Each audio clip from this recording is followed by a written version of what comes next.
Mani sauc Līga, es esmu no Ventspils digitālā centra, un šodien esam jūs aicinājuši paklausīties par digitālo labbūtību un mēdīpratību, par ko tad jums pastāstīs mūsu lieliskā Linda Rudzroga. Lūdzu, Linda. Sveiciens visiem! Man milzīgs prieks, ka šajā saulainajā dienā jums ir atradies laiks arī pieslēgties šim. Un es ļoti priecātos, ja sākumā, kamēr es arī iepazīstinu nedaudz ar sevi, jūs varētu uzrakstīt, kas ir tas, varbūt, ko jūs no šodienas sagaidat čatiņā, vai arī kas ir tas, kur jums ir sanācis saskarties ar kaut kādām problēmām šajā jautājumā, kas ir mēdīju pratība un digitālā labbūtība. Bet ar arī, protams, atbild, ja ir vairāk tieši, ka trūkst varbūt kaut kādas izpratnes par to un varbūt kaut kur ir iespējams, ka nākotnē tas būs aktuāli. Tad es paskatīšos līdzi, dalīšos ar savu ekrānu, lai varam sākt nedaudz ieskatīties, kas tas ir. Tad varbūt īsumā par to, kas es esmu, un divos teikumos par to, kāpēc es varētu jums kaut kādas zināšanas varbūt saistībā ar šo iedot. Es neesmu psihologs un es neesmu arī jurists, bet man ir zināšanas un pieredze saistībā ar mēdīju jautājumiem. Esmu arī aktīva sociālo mēdīju gan patērētāja, gan arī lietotāja ikdienā strādājot ar reklāmu un ar digitālā satura izveidi. Tātad 9. gadā esmu pabeigusi Latvijas Universitātē, ieguvusi bakalaura grādu komunikācijas zinātnē un pabeigusi arī Ventspils augstskolas maģistratūru uzņēmēju darbības vadībā. Savukārt šobrīd darbojos arī Sabiedrisko attiecību profesionāļu asociācijā kā biedrs un arī sabiedrisko attiecību joma manā profesionālajā karjerā jau ir vairāk kā 10 gadus. Un šobrīd arī kopš rudens esmu augstskolā vieslektore tieši šajos jautājumos, kur arī kopā ar studentiem mēs pieskaramies lietām, kas ir saistītas ar to, kā atpazīt saturu, kā zināt, kāpēc kaut kādu informāciju mēs redzam vai neredzam sociālajos tīklos vai arī mēdīju vidē, kā atpazīt patiesas un viltus ziņas, ja tas vispār šodien pie mūsdienu apstākļiem ir iespējams. Tā kā es pieņemu, ka es kaut ko par šo jautājumu varu arī pastāstīt citiem. Jā, tātad ikdienas darbs arī bijis lielā mērā saistīts ar masu mēdījiem, plašsaziņas līdzekļiem un darbu sociālo mēdīju vidē. Par mediju pratību un digitālo labbūtību. Principā digitālā labbūtība, kas ir tāda labsajūta lietojot digitālo vidi, tas ir gan strādājot, gan lietojot sociālos tīklus, gan patērējot plašsaziņas līdzekļus. Kopumā tā ir sastāvdaļa no mediju pratības. Jā, mediju pratība ietver gan informācijas meklēšanu, gan informācijas atlasi, filtrēšanu un arī šo te digitālo labbūtību, kas nozīmē, ko mēs lasām, kad mēs to darām, kā mēs salīdzinām, kā mēs izvēlamies informācijas avotus. Un, ja gadus 20 atpakaļ viena no būtiskākajām tēmām bija, kā mēs vispār varētu kaut ko uzzināt, iegūt informāciju plašāk un uzzināt vairāk, tad šobrīd šis jautājums ir par to, ko mums ar visu šo lielo informācijas gūzmu iesākt, kā mēs vispār varam saprast, kam mēs varam ticēt, kam nevaram ticēt.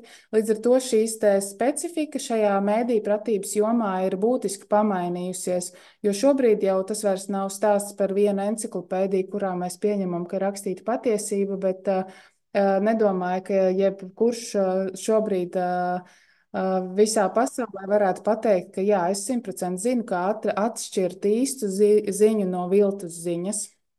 Un vēl kopīgais šīm divām lietām, mēdīju pratībai un digitālajai labbūtībai, ir emocijas, jo principā par emocijām un lēmumu pieņemšanu arī ir šis stāsts, kādas emocijas mēs iegūstam, kādas emocijas mēs nododam tālāk, un kā mēs pieņemam savus lēmumus, un kā mēs iespējams ar kādu informāciju nepārbaudītu, ko mēs dalāmies ar citiem, kā mēs ietekmējam citu cilvēku lēmumu pieņemšanu, kas iespējams mūsu draugi, kas uzticas mūsu viedoklim, vai arī paziņas, kas turpmāk, ja mēs nepārbaudam, bet viņi mums uzticas, un mēs tādā veidā arī iedodam nepatiesu informāciju viņiem.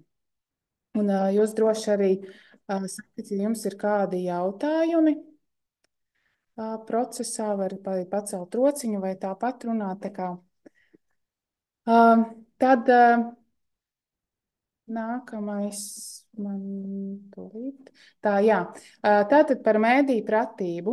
Mēdīju pratībā kopumā ir šis manā zīmējumā šeit redzamais, kā mans viedoklis veidojas no vairākiem aspektiem. Te šeit, protams, varbūt arī papildus kaut kādas pieredzes, ko jūs iegūstat sabiedrībā, bet principā tas ir plašsaziņas līdzekļi, kur mēs iegūstam kaut kādu informāciju. Sociālie mēdīji, kur mēs iegūstam informāciju, sabiedrība, runājot ar draugiem, padzirdot autobusā, darba vietā, skolā, piemēram, skolēniem klases biedri, redzēts kaut kur izstāsta tālāk, un viedokļu līderi. Pat ja tas nav varbūt tā kā agrāk kaut kādi elki, kuriem mēs sekojam, un varbūt jūs pat nevarat nosaukt kādu cilvēku, kurš varētu būt viedokļu līderis. Jebkurā gadījumā jums pavisam noteikti ir kāds, kura viedoklim jūs uzticaties vairāk, un kāds, kura viedoklim jūs uzticaties mazāk. Un kopumā, gribot, negribot, mēs no visas šīs informācijas izveidojam šo savu viedokli. Un jo ciešāks un mazāks ir šīs mūsu burbulis, kurā mēs dzīvojam, nepārbaudot apkārtējo informāciju, jo šis viedoklis arī veidojas šaurāks. Līdz ar to tas būtiskākais par mediju pratību ir avotu pārbaude un pēc iespējas dažādāko arī avotu apstrāde. Pameklējiet, ja ir izlasīts vienā ziņu portālā, ja nelasām citā valodā, citā valstī, kā šis jautājums tiek apskatīts, paskatām citā mēdījā, varbūt reģionālajā mēdījā, varbūt tas ir savukārt kādā valsts oficiālajā interneta vietnē kaut kur aprakstīts, kāda ir patiesā situācija, vai vismaz šīs iestādes paustais viedoklis. Nevienmēr tās ziņas, kas tiek tirzētas ar kādu vienpusēju viedokli vai teiksim, netik precīziem faktiem, nevienmēr tas ir arī domāts ļaunprātīgi. Bieži vien mēs runājam par to, ko mēs zinām vai ko mēs esam pārbaudījuši, bet varbūt mums kaut kāda detaļa būtiska tajā trūkst, un līdz ar to arī šī ziņa nav pilnīga.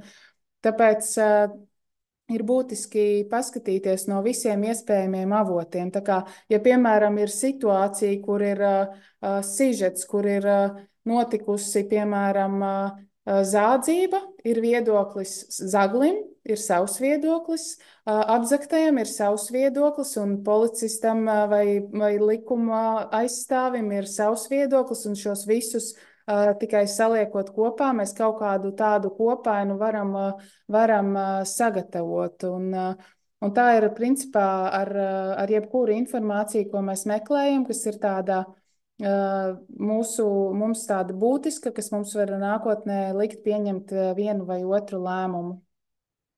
Nākamais jautājums, vai mēs dalāmies ar saturu?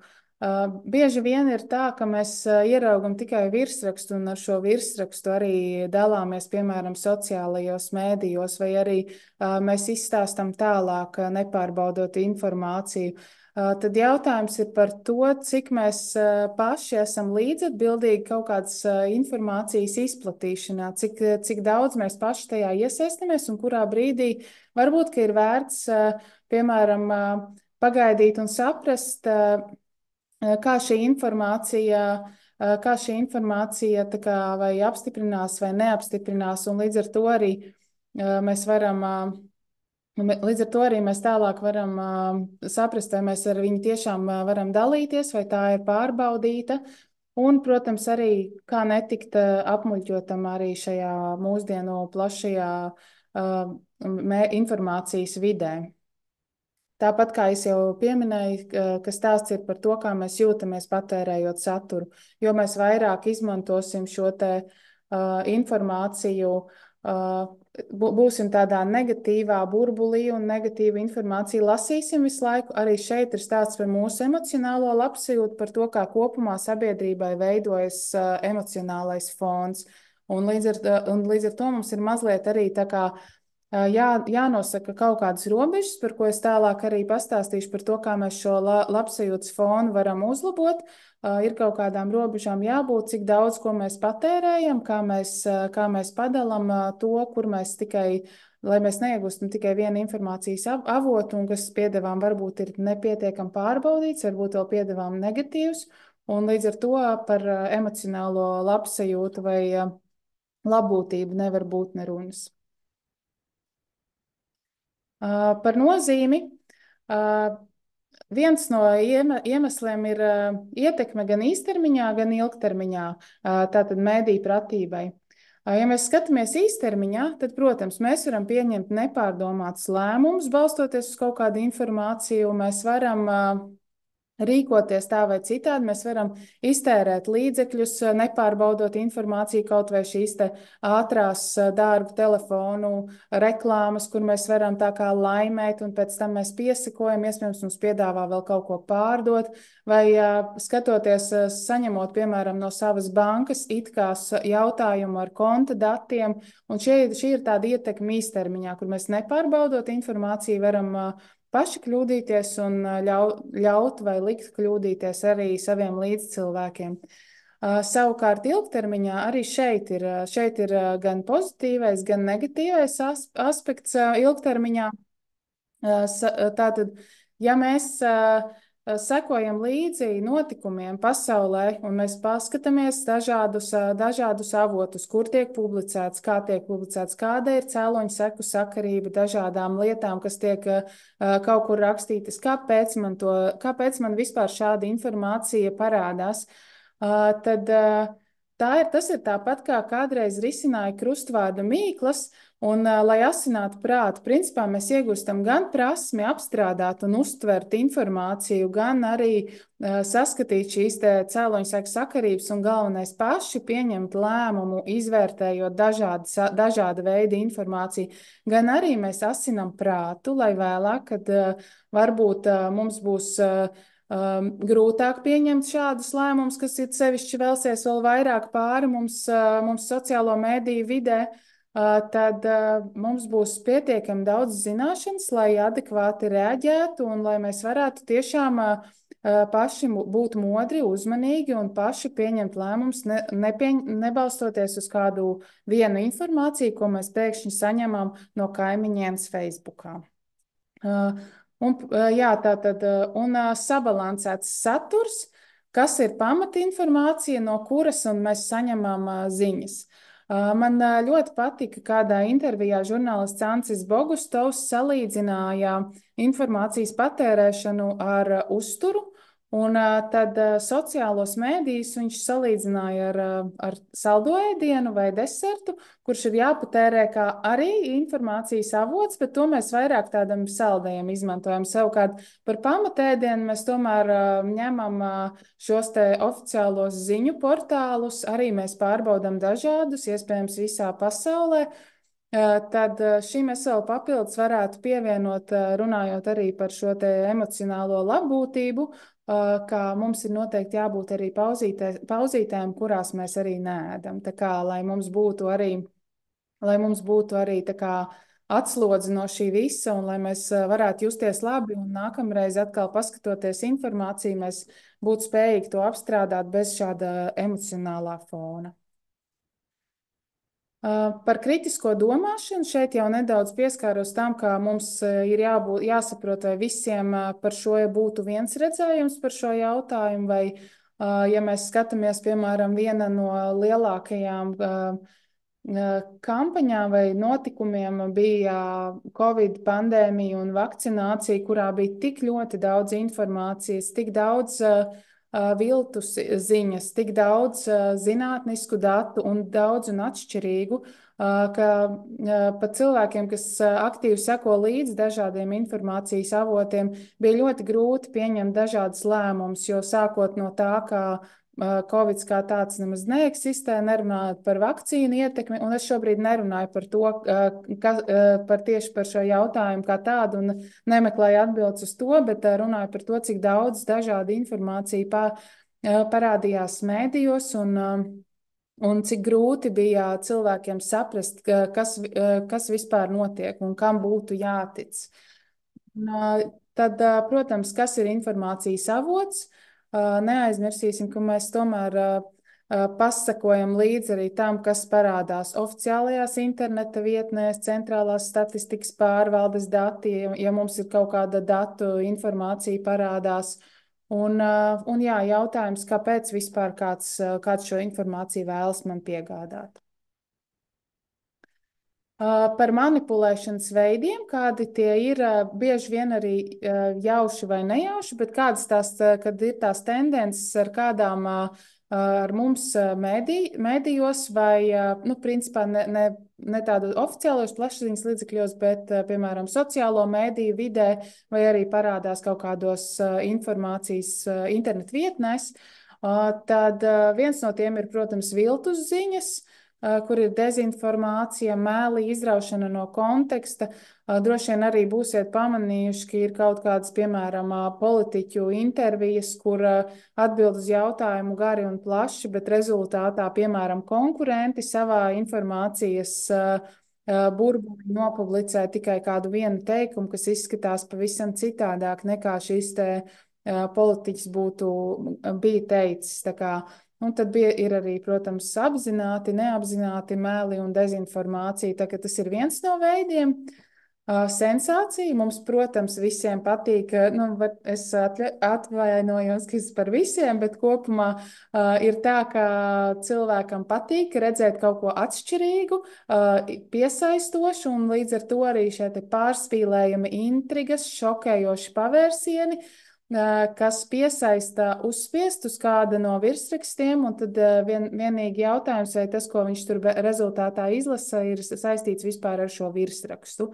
Tur var būt pavisam cita, atkal apzināta vai neapzināta viltus ziņa, vai kas tam līdzīgs. Vēlāk parādīšu arī vienu pētījumu, kur arī parādās, ka tieši Latvijā un arī Eiropā kopumā cilvēki ļoti bieži uzspiež uz informācijas saites tieši tad, ja tur ir kaut kādi tādi intriģējoši, interesanti, aizraujoši virsraksti, ko, protams, var izmantot arī labos nolūkos. Nevienmēr visi aizraujošie virsraksti ir slikti. Humors un ironija arī tāda ikdienas mazā izklaide, ar kura palīdzību var radīt kaut kādu informācijas fonu.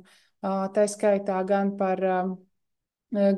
kaut kādiem komerc pakalpojumiem, ko var iegādāties, vai arī par vienu vai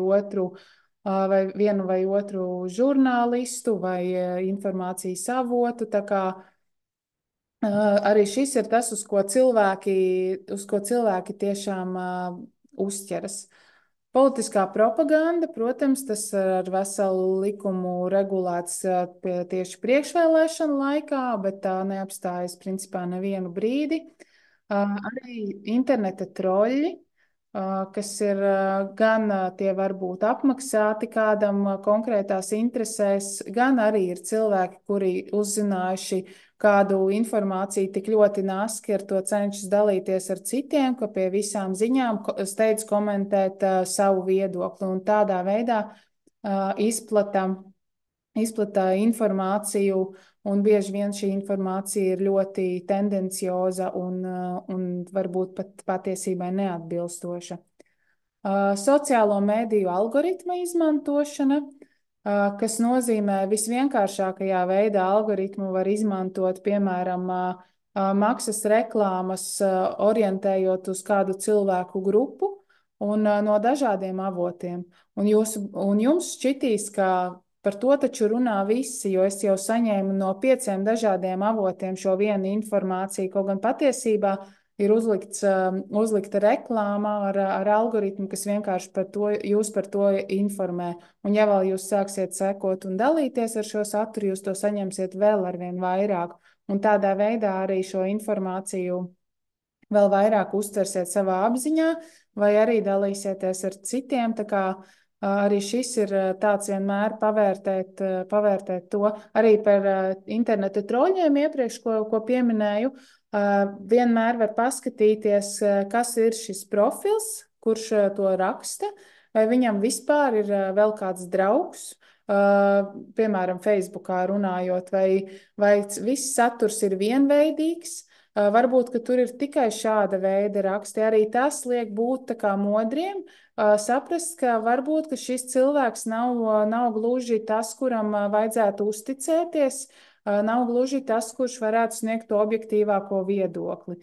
Un, ja vēl parādās profilā, vīriešu profilā sievietes bilde vai ar latviešu vārdu, bet mēs redzam, ka tas varbūt ir tā kā citautietis, tā kā šādi bieži vien parādās arī šie te draudzības uzaicinājumi, jo viņi atkal cenšas vairot to savu ticamību, lai būtu sadraudzētos ar vairāk cilvēkiem, lai viņiem būtu šī ticamība, lai viņi būtu iekšā šajā vidē un varētu turpināt izplatīt labākajā gadījumā kaut kādus piedāvājumus, uz kuriem iespējams mēs neuzķersimies, bet sliktākajā gadījumā tā jau var būt tāda ļoti augsta līmeņa dezinformācijas kampaņa. Mēs ļoti labi zinām arī politisko situāciju šobrīd, un ir jautājumi, par kuriem arī šeit šī interneta vidē neklusē, un arī, diemžēl, interneta troļļi arī neklusē.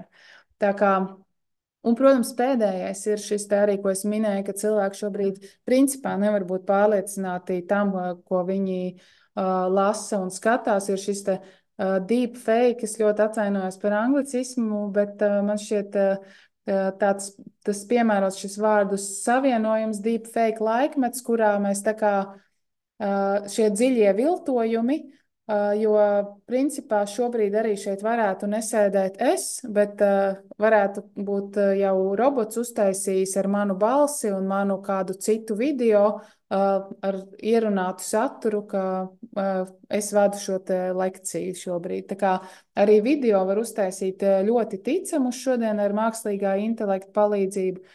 Rakstus var uztaisīt ļoti, ļoti labā kvalitātē, mājaslapas veselas, kur ir it kā visa informācija par citām tēmām un vēl kaut kas iepludināts pa vidu. Varbūt, ka šobrīd to izmanto arī lielā mērā izklaidei, bet agrāk vai vēlāk noteikti būs kāds ļoti spilgts gadījums, kurā tiešām cilvēki būs uzķērušies uz kādu no šāda veida mākslīgā intelekta viltojumiem. Tā kā mums jābūt ir ar vienu uzmanīgākiem. Un šodienas tā galvenā doma arī ir par to, ka vienkārši mums ir trīsreiz jāpadomā, ja tas ir saistīts, ja tas ir tikai izklaidēji, tad ir labi, mēs izklaidējamies, bet ja tas ir kaut kādā mērā var ietekmēt mūsu domāšanu, mūsu lēmumus, un tad par to ir rūpīgi jāpadomā. Jā, un tad no būtiskajiem elementiem, tas, ko es gribēju apkopot par mediju pratību, jo mazāk zinātnes un faktu, jo lielāka iespēja spekulācijām. Bet atkal šeit viens bet, ka zinātne un fakti ir arī jautājums, ar ko var manipulēt. Ja jūs nezināt šos faktus, kas ir jums pasniegti, jūs varat pieņemt, ka šajā ziņā ir šie fakti atbilst patiesībai, kaut gan iespējams pat neatbilst. Tā kā ja ir iespēja, pameklējam ticamus faktus, pameklējam ticamu informāciju, un tad arī mēs varam zināt, vai tiešām tāda ziņa ir. Un par dalīšanos es tiešām aicinu neradīt pašiem provokācijas, ja mēs nezinām, vai tas var būt provokācijas, tā var būt tāda neapzināta maldināšana, ja mēs nezinām, tad vienkārši varbūt labāk nedalāmies, bet apdomājam, un ja tiešām vēl nākamajā dienā mums šķiet, ka jāpadalās, un tad pārbaudam šo informāciju un tad dalamies. Vēl viena lieta, kam vajadzētu pieskarties, noteikti ir šīs te atsauces par reklāmām, apmaksātām reklāmām, kur nezinu, cik daudz no jums ir saskārušies ar influenceru mārketingu, bet Tātad viedokļu līderi, kuri reklamē produktus, reklamē pakalpojumus, viņiem būtu jāliek atsauces, vai tā ir reklāma, vai tā ir sadarbība, vai tā ir apmaksāta sadarbība. Patērētāja tiesība aizsardzības centra mājaslapā par šo visu ir smalki aprakstīts, kā tam būtu jāizskatās, kā tam būtu jābūt, kurā gadījumā, kuru no šīm norādēm, no šiem te hashtagiem redzamajiem ir jālieto. Un tas ir ļoti būtiski, jo arī vēlāk pētījumā, ko parādīšu, Latvijā ļoti daudzi uzticas influenceriem. Un, ja mēs tā klāji uzticamies, es nesaku, ka nevajag ticēt influenceriem, arī viņi saka taisnību bieži vien, bet jāatceras, ka viņi bieži vien reklamē produktu. Un reklāma nozīmē, ko izcelt labāko, varbūt nepateikt vai noklusēt kaut kādas lietas vai kaut kādus trūkumus. Un varbūt arī šeit mums būtu jāpavērtē, kas ir tas, ko mēs no tā visa paņemam. Principā tieši tāpēc arī šīs te norādes ir izmantotas, lai nebūtu tāda patērētāju maldināšana, lai nebūtu tā, ka mēs tiešām klāji uzticamies, bet patiesībā tā ir reklāma. Reklāmai nav nevainas, reklāma ir ļoti laba lieta, kā pārdot produktus, bet jāsaprot, ka varbūt, ka tur kaut kas nav pateikts līdz galam, varbūt, ka tas nav līdz galam tā patiesa, bet iespējams arī, ka ir, bet tas vienkārši jāpatur prātā, kad mēs kaut ko izvēlamies. Nu, lūk, un šeit arī tas pētījums par Eirobarometra pētījums. Tātad tas ir Latvija, Igaunija, Lietuva un Eiropas Savienība kopumā procentos, kādi faktori mūs mudina atvērt publikācijas. Un tad šeit, principā, jau divas sadaļas ir saistošs, interesants virsraksts, atjautīgs virsraksts. Šīs divas sadaļas, principā, es liktu pat zem vienas. Tātad ļoti liela iedzīvotāju daļa viņus pamudinātu atvērt intriģējošu vai iesaistošu virsraksts. Un līdz ar to, kas tad ir arī tas, ko dara cilvēki, kuri gribētu kaut kādā veidā mūs maldināt vai kaut kādā veidā ietekmēt mūsu viedokli, viņi, protams, kā arī izmanto to, kas tad ir mūsu vājie punkti. Arī šis gan ir ļoti svarīgi, ka cilvēkiem ir svarīga uzticamība vietnei, kur ziņa ir publicēta. Tātad, ja mēs uzticamies kādai konkrētai ziņu portālam vai kaut kādai konkrētai, vai tā ir Latvijas televīzija vai TV3 vai Delfi, kuram es uzticos, tad es arī viņu biežāk atvēršu. Bet arī, ja tur ir tiešām kaut kāds tāds ļoti tas virsraksts tāds liekas varbūt ne pārāk mākslīgs vai pārāk tāds uzbāzīgs vai varbūt pat neticams.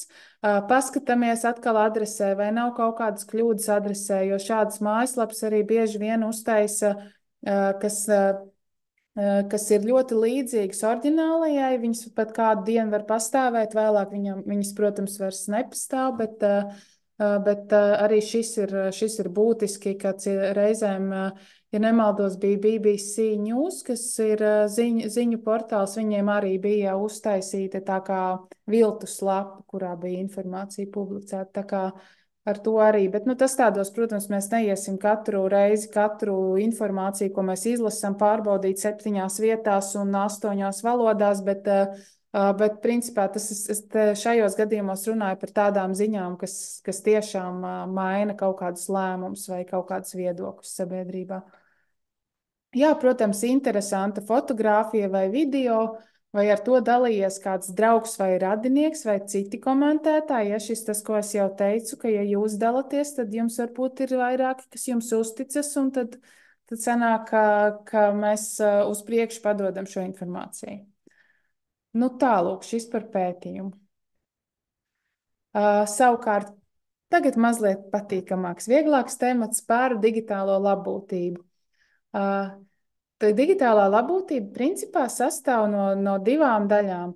Kādu saturu es pats veidoju un publicēju, jo arī tas ietekmē manu labsajūtu, un kādu saturu un cik bieži es patērēju. Skatoties uz savu veidoto saturu, vai tad, kad mēs izvietojam kādu informāciju, vai mēs zinām, kāds ir mērķis un ko es vēlos parādīt. Un viens no apspriestākajiem tematiem ir šis te par to viltus dzīvi, ko mēs radām sev, vai arī ar ko mēs iepazīstamies sociālo mediju vidē un kā tas mūs ietekmē. Protams, ka bieži vien gribas atspoguļot tikai to pozitīvo pusi, un lielākā daļa tā arī dara. Jautājums tajā brīdī ir par to, vai man vispār tas ir jādara, vai es ar to jūtos labi. Vai tajā brīdī, kad es izskaistinu šo realitāti kaut kādā veidā, vai es kļūstu laimīgāks, vai arī gluži pretēji es uzlieku sev kaut kādus standartus, kuriem es tā kā īsti vēl nespēju piekļūt. Un varbūt, ka es vēlos labāk izskatīties citu acīs, kas it kā arī saprotams, jo arī izvēloties, piemēram, apģērbu, mēs kaut kādā veidā kaut ko nomaskējam, kaut ko parādam vairāk, kaut kā sevi tā kā, jo tā arī ir kaut kāda sava veida sevis prezentēšana. Un es arī nākamajā slaidā parādīšu, kāds par to man ir viedoklis. Un varbūt, ka es gaidu to atgriezenisko saiti un reakcijas, bet iespējams, ka man vajadzētu varbūt vairāk socializēties reālajā dzīvē, un varbūt, ka tā ir iespējams, ka es tur nesaņemu šīs reakcijas un saites. Un tas ir tikai normāli, ka es gaidu kaut kādu reakciju, jo tāpēc arī es kaut ko tur publicēju. Un būtiskākais tātad, ja tu ar to jūties labi, kad tu to dari, tas ir ok, tas der. Bet, ja tu nejūties labi un tu publicējot ierakstu kaut kādu vai ieliekot savu attēlu vai, piemēram, savas svētku vakariņas vai savu skaisto piedzīvojumu, ja tu gaidi šīs te reakcijas un tu tā kā varbūt saņemot mazāk, tā kā atkal nejūties tik labi, varbūt tu gaidīji kaut ko vairāk, varbūt tu domāji, ka vēl tev tur tas draugs iekomentēs, un viņš neiekomentēja, bet citam viņš iekomentēja. Un varbūt, ka tas rada pārāk daudz spriedzes. Tas katram pašam ir jājūt pēc sajūtām. Šodienas uzdevums svarīgāk ir saprast, ka tā var būt, ka tas mums var gan ļaut justies labi, gan arī netik labi. Un varbūt, ka mēs varam iepauzēt un uzrakstīt lapas, kas tad ir tas, ko es šajos sociālajos mēdījos gribu izdarīt. Varbūt ir kāda joma, kurā es esmu tā kā tiešām zinošāks varbūt par citiem, un ka es, piemēram, varu pastāstīt par kaut kādu, nezinu, puķkopību vai, piemēram, manā gadījumā par sociālo mēdīju saturu veidošanu, vai tas var būt, piemēram, par kaut kādu datorprogrammu izstrādi, ka varbūt šis ir saturs, ar ko man dalīties, ar ko es varu tā kā sevi prezentēt. Varbūt, ka man par to ir jāizstāsta klātienes tikšanās laikā. Vienkārši paskatiet, pavērtējiet savas emocijas, kā jūs jūtaties ar to, kad jūs ieliekat šo informāciju. Un šeit daži no piemēriem, kā mēs varam sajusties, ja mēs redzam cita cilvēka saturu. Kad cits ieliek kādus veiksmes stāstus un ar lielisku karjeru, viņam viss izdodas. Mēs, protams, neredzam to pusi, kur viņam ir ieguldīts milzīgs darbs, varbūt kaut kādu citu pusi mēs neredzam, kaut kādus varbūt strīdus mēs redzam veiksmes stāstu ar satriecošu karjeru. Mūsu sajūta, mēs esam neveiksminieki, mums tā nesanāk. Un, tas nevienmēr, bet tā bieži vien notiek. Sevišķi šādam saturam mēs sekojam intensīvi un lielā apmērā. Skatot, piemēram, dārgas lietas, lielus rožu pušķus un laimi, tā sajūta, laimi var nopirkt, ja vien man būtu arī tā nauda tik daudz, vai tas turīgais blakus, vai kā. Šie ir tādi stereotipiski, bet tās ir tās sajūtas, kas bieži vien cilvēkiem rodas no lielā apjomā šādas informācijas patērēšanas. Varbūt arī kopīgs laiks ar ģimeni, ko kāds parāda regulārās pusdienās un pastaigās. Man varbūt ir ļoti daudz jāstrādā un tā neizdodas, bet es turpinu laikā scrollēt un skatīties, kā citiem tas sanāk. Nu, tā kā tās emocijas, ja viņas ir par daudz tajā negatīvajā gultnē, tad varbūt ir jāpavērtē arī, kam mēs sekojam, kādam saturam. Varbūt arī šeit mēs varam vairāk tādu jēgpilnu saturu lasīt. Un atkal šeit ja jūs jūtaties ar to labi, skatīties, kā citiem viss ir forši, man arī patīk redzēt, kā citiem izdodas, tad tas ir ļoti labi. Bet, ja tu nejūties ar to labi, tad jāpavērtē, ko tu lasi un ko tu skaties. Un, jā, manā skatījumā salīdzināšanās sniedz pozitīvas emocijas vien tad, ja tā tev dod stimulu rīkoties. Ja tu esi gatavs kaut ko darīt vairāk, lai arī tev būtu tāda forša brīvdiena, lai arī tev būtu tā, vai arī tu novērtē, kas ir tavs ideālais laiks, kā tu pavadi, kas ir tas, kas tev tiešām liktos priecīgi. Un saka, jā, es arī tagad varētu aiziet, pamēģināt, tur vēl kaut ko pamācīties, vai es varētu, piemēram, tagad nolemt, ka es tik daudz netērēšu laiku telefonam, bet es tagad katru dienu 2 stundas veltīšu pastaigām ar savu ģimeni. Un tas noteikti iedos krietni lielāku pienesumu nekā skatīties un ar tādu negatīvu, varbūt pat skaudību vai tādu neveiksminieku sajūtu sekot līdz šai informācijai. Jo lielākā intensitātē mēs to patērējam un atkarīgs, kā mēs to uztveram, jo vairāk tas ietekmē mūsu emocionālo labsajūtu. Pasargāsim sevi. Šis ir tas stāsts par to, ka tās emocijas mēs varam iegūt arī satraukumu, nomāktību, stresu, gaidas, tādas nepiepildāmas, lieku informāciju, ko varbūt mums nevajag, bet mums visu laiku kaut kas ir jāapstrādā, jo mēs ieraugam kaut ko, un pēc tam smadzenes jau pat, ja mēs par to nerunājam vai nedomājam, viņas tāpat šo informāciju turpina apstrādāt. Negācijas sev un citiem, un jautājums, vai mums tas ir nepieciešams. Vai tiešām mēs izkritīsim no aprits, ja mēs kaut ko neiepublicēsim no savas šīs dienas piedzīvojuma, ja mums tas neliek justies labi par to, labi. Vai arī, ja mēs kādam nepasekosim kādu laiciņu līdzi, vai tiešām varbūt, ka šī emocijas tādā pozitīvā gultnē ir svarīgākas nekā justies it kā tādā viltus apritē visu laiku. Baltijas Mēdīju izcilības centra ieteikumi digitālajai labklājībai, kur kā autors ir norādīts Monika Henlija un Krista Luīza Priedīte. Un šeit ir pēc būtības visiem šiem jautājumiem jau es sarunas laikā pieskāros robežas. Tas nozīmē laiks arī ārpus ierīcēm.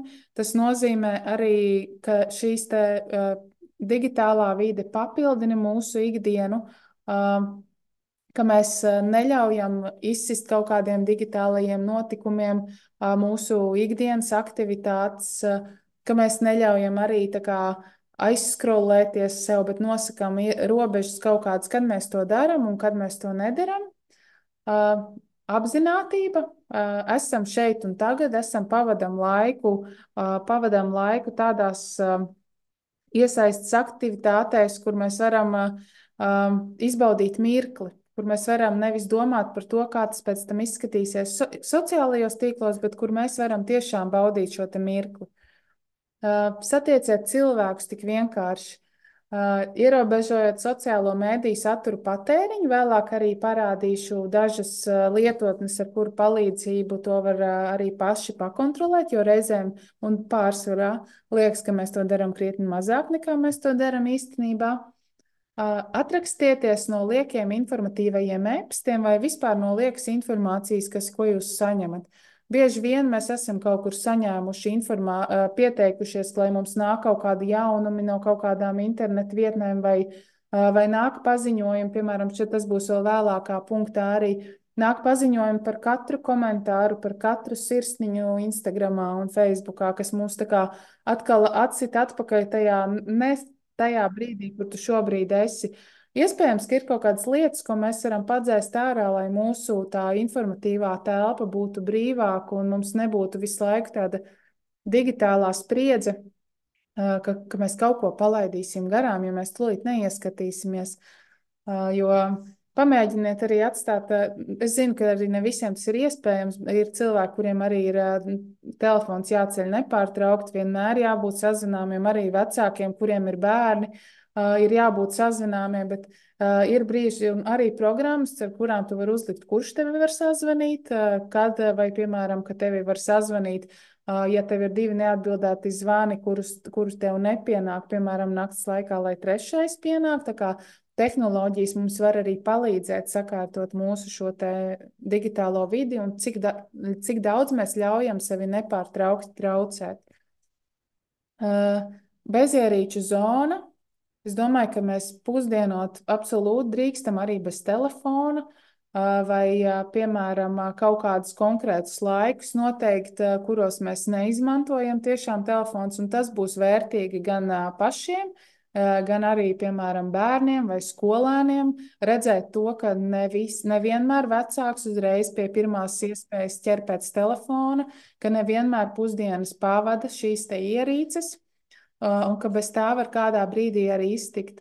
Es zinu, ka tas arī nevienmēr ir viegli, jo arī man reizēm rodas trauksme no tā, ja es esmu kaut kur atstājusi vai aizmirsusi telefonu, jo nepārtraukti tajā gribas ieskatīties, bet paiet kaut kāds laiciņš un sajūta paliek tiešām atvieglojoša, un to var just arī nākamajā dienā, kad mūsu prāts ir pabijis tādā mierā.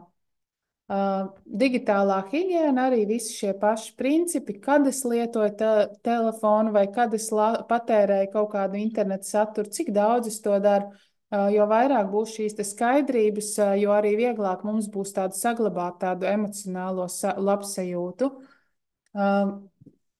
Un, protams, ir arī sarežģītākas situācijas, tāpat kā arī citas atkarības, arī digitālā atkarība ir tāda, pie kuras ir situācijas, ka tiešām ir jāvēršas pēc palīdzības pie speciālistiem. Tā kā arī tā var būt, un tas ir normāli, galvenais ir pašam to pamanīt un tikt ar to galā. Jā, šeit vēl pētījuma dati. Tātad šobrīd ceturtā daļa jauniešu sociālajos tīklos ikdienu pavada vairāk nekā 4 stundas. Un šo pētījumu pasūtītājs bija Tele2, un viņi kā uzņēmums arī pēc tam informēja, ka pieņemot, ja šāda tendence turpinās, tad katrs Latvijas iedzīvotājs sociālajiem tīkliem varētu veltīt aptuveni 5 gadus no savas dzīves. Vai šis skaitlis nešķiet pārāk liels, lai mēs pavērtētu šos savus ikdienas paradumus? Es pieļauju, ka arī mans šis digitālās labbūtības līmenis nav teicams, bet tas, ko es esmu darījusi, kad es jūtu tiešām lielu nogurumu vai tādu trauksmes sajūtu, es tiešām ierobežoju, un arī īpaši es to jūtu vakaros, samazinot šo vai principā atslēdzot šo iespēju darboties sociālajos tīklos vakarā, no rīta labsajūta ir daudz augstākā līmenī, ir daudz vairāk enerģijas, ir lielāks miers, un šādā veidā paturpinot nedēļu, 2, tas ir jūtams principā uzreiz, atslēdzot smadzenes tikai no tā, ka mēs nepārtraukti sekojam visam līdz mēdījos, tur pārbaudam vēl sociālajos tīklos, vēl visiem jāieliek ir sirsniņas, tā ir reizes, kad mums ir arī nedaudz jāiedod tāda atpūtiņa. Tas ir pēc tādas personīgās pieredzes, un tas tiešām strādā. Manā gadījumā tas strādā. Un, jā, šeit bija jautājums arī par to, kam mēs uzticamies. Tad, jā, 12% Latvijas iedzīvotāji uzticas influenceriem, un tāpēc ir arī svarīgi pavērtēt, kas ir šis saturs, kam mēs uzticamies, kas ir varbūt finansētājs lielākais, kas ir reklāmdevējs un kas ir tā informācija, ko mēs no influenceriem saņemam. Un 19% Latvijas iedzīvotāji atklājuši, ka uzticas YouTube vai citām video platformām kā ziņu informācijas avotiem. Arī šeit YouTube ir ļoti laba informācija, un tur var iegūt ļoti vērtīgu, noderīgu informāciju, bet nevajadzētu tā klāji uzreiz uzticēties, ja mēs redzam, ka tāds skaists video ir parādījies YouTube, un tad mēs saprotam, ka tā ir tāda patiesība. Tā nebūtu nav, un nevienmēr tas ir apzināti, kā jau es iepriekš minēju, tā kā Galvenais ir pavērtēt, ko mēs skatāmies, ko mēs lasām. Protams, tāda pētnieciskā žurnālistika, analītiskā žurnālistika ir tā, kurai varbūt es vairāk pasakoju līdz tādos brīžos, kad man par kaut ko rodas šaubas, bet noteikti izklaidē, protams, YouTube video var paskrolēt un viss ir kārtībā. Tā kā. Un šeit noslēgumā trīs lietotnes vai arī divas lietotnes, šis šajā gadījumā iestatījuma pašā ierīcē, varat pameklēt savējā.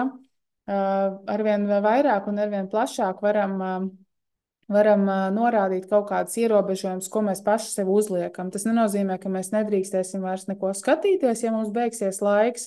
Tas varētu būt bērnu gadījumā, ka mēs viņiem uzliekam, un tad vairs viņi tajā dienā netiek klāt, bet tas mūs savā veidā ierobežos un palīdzēs pašiem justies labāk, un ka varbūt tā stundiņa dienā kādai konkrētai sociālo tīklu vietnei vai kādam mēdījam mums ir pilnīgi pietiekami, un kad tas limits ir sasniegts, mēs arī pasakām, stop, man šodien pietiek, vai arī, ja man tas ir jāizlasa, es uzlieku sev papildus, bet es esmu tā kā parunājusies ar sevi, vai man to šodien vēl vajag.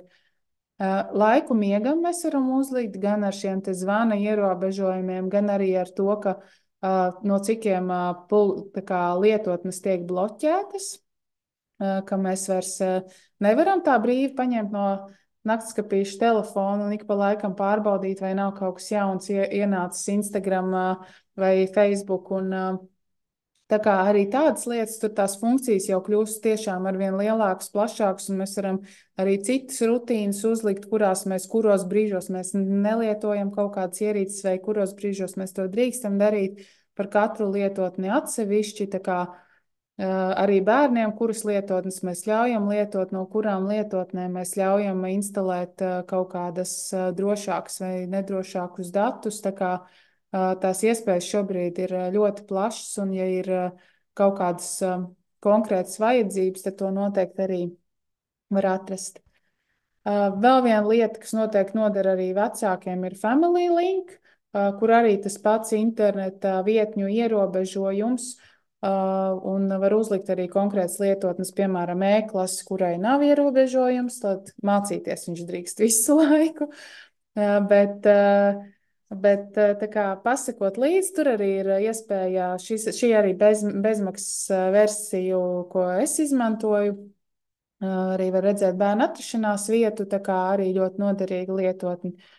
Un vēl viena vairāk tāda izklaidējošāka, bet kas iespējams arī šāda veida lietotnes ir diezgan daudz pieejams. Šī man likās pievilcīga pēc izskata, kas palīdz mums fokusēties uz darāmajiem darbiem. Ja mēs esam nolēmuši, piemēram, ka mums ir kaut kas jāstrādā, piemēram, pusstundu, mēs uzliekam, ka mums fonā pusstundu aug kociņš telefonā. Ja mēs aizskaram telefonu ātrāk, tad kociņš nokalst. Bet tā mēs kopumā varam uzaudzēt tādu mežu un paši ar sevi ar tādu mazo motivāciju motivēt. Vai, piemēram, ir nolemts sakārtot māju konkrētā dienā, bet tik pa laikam pieķeram sevi, ka atkal kaut ko paskrolējam, kaut ko paskatāmies, tad šis varētu kaut kā ierobežot. Šeit mēs varam arī to kociņu tādu skaisti dizainiski redzēt, vēlāk arī savu apņēmības pilno mežu ar to, kā mēs nedaudz patīram un labi iedarbojamies uz savu digitālo higiēnu, lai prāts būtu tīrs un produktīvs.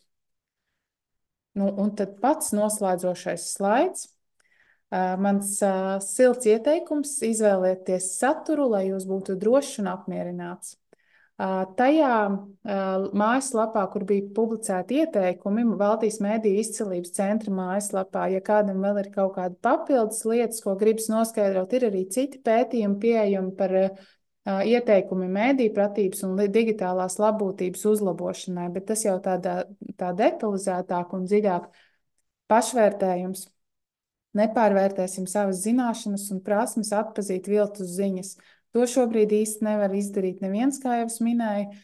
Pasakosim līdzi, kur un kas tiek publicēts, ko par to domā dažādi cilvēki no dažādām pusēm, dažādas iesaistītās puses, kas ir informācijas sniedzējs, kāpēc viņi grib, lai es to lasu, kāpēc es to saņemu. Tā kā tas ir būtiski saprast, ka nebūt tik pašpārliecinātājiem, ka es jau nu atpazīšu tās viltus ziņas, kad viņas nonāks pie manis, arī šie te ziņu sniedzēji kļūst arvien gudrāki.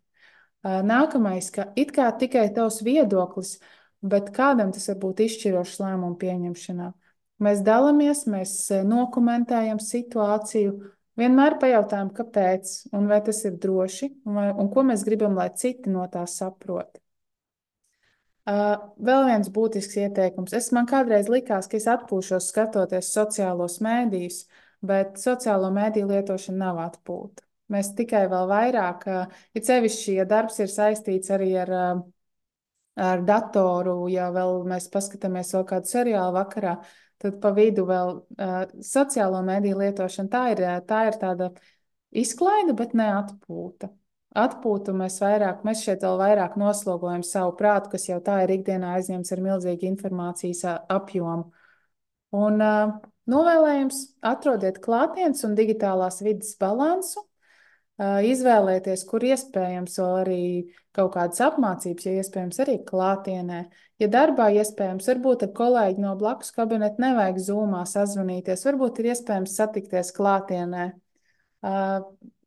Katram būs savs, iespējams, ka kādam der tikai tā, un kā es iepriekš runāju, ja jums tā ir labi, tas arī ir, viss ir kārtībā, bet ja nav, tad pavērtējam, varbūt, ka mēs kaut ko varam pamainīt, un pastaigā svaigā gaisā šķiet par ļaunu nevienam nav nākusi. Paldies jums liels, ka bijāt šodien šeit. Paldies, Lindai. Varbūt kādi jautājumi varat jautāt gan skaļi, gan arī rakstīt chatiņā. Kamēr jūs domājat par jautājumiem, Linda, es tev vienu jautājumu. Varbūt tev ir kāds zelta likums priekš sevis, ko tu ievēro, lai tā kā sekotu kaut kam no tā, ko tu šodien jau pastāstīji mums. Kaut kas tāds, ko tu noteikti savā dzīvē esi ieviesusi un pieturies stingri. Es ļoti stingri gan vienmēr nesanāku, jo bieži vien tas saturs tiešām ir acīm tik vilinošs, ka ļoti grūti ir no tā atrauties. Bet es ieviešu tādus tā kā atslodzes laikus, piemēram, uz 2 nedēļām, ka es tiešām no pulkstens 7, 8 nelietoju sociālos tīklus, uzlieku tā kā. Nē, to es nedaru. Un, ziniet, nekas slikts nav noticis. Es neko neesmu nokavējusi. Lai gan reizēm šķiet, ka pat tām dažām stundām tur notiks pilnīgi viss. Tā kā droši vien tas ir tas, kas man vairāk, man kā žurnālistika beigušai, man tā ziņu salīdzināšana vienmēr ir bijusi, tā teikt, asinīs. Es vienmēr esmu meklējusi vairāk un plašāk, tā kā man tas ir tāds tīri arī tāds profesionāls ieradums. Bet ar sociālajiem mēdījiem es mēdzu grēkot gan pati, gan arī bērnu kontrolē, bet cik iespējams, un jā, tad to es mēģinu darīt, lai tiešām atslogot prātu, un tas tiešām palīdz. Man liekas, šis tāds ļoti vērtīgs ieteikums, jo parasti ir tā, ka, nu, es tagad nedēļu vispār nebūšu, bet ja ir tāds konkrēts pulksteņa laiks dienā, tad, manuprāt, tas ir pat ļoti labi paveicams un varbūt būtu vērtīgs, ja ikvienam izmēģināt. Paldies, varbūt vēl kādi jautājumi ir. Ja jautājumu mums vairāk nav, tad liels paldies, Linda, un liels paldies klausītājiem, ka pievienojāties.